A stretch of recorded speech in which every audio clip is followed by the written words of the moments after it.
আমার ব্যবসাটা লাল। আপনি কবি নাকি? নিশু ভাইয়ের আঁকা আঁকা চলে এসেছে, আঁকার টিজারটা এতটা সুন্দর হয়েছে যে দেখার মতন না। দেখ সময়টা 98-99 এর দিকে।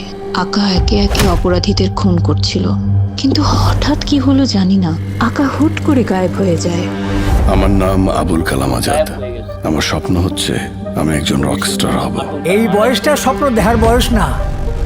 তোমার যদি উতানি করানো লাগে তাহলে ইতান করতে এসে আমার ব্যবসাটা লাল বাতি জ্বলানোর তো কোনো মানে হয় না।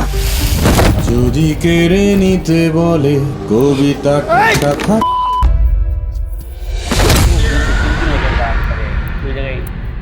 আপনাকে খুব চেনা চেনা লাগছে, কোথায় দেখেছি বলেন তো?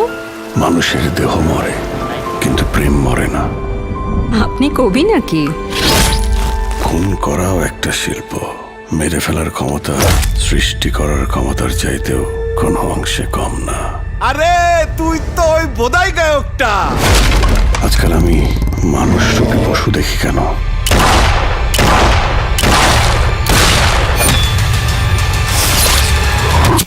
তাহলে কি আঁকা ফিরে এসেছে?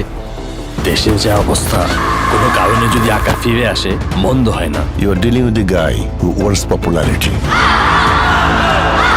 রাগ, প্রচন্ড রাগ। আজ আমাদের মাঝে এক বিধ্বংসী রাগ জমাট বাঁধছে। এই ইন্টারনেটের যুগে আইনের ভাবনার চেয়ে জনগণের ভাবনাই বেশি গুরুত্বপূর্ণ হয়ে ওঠে।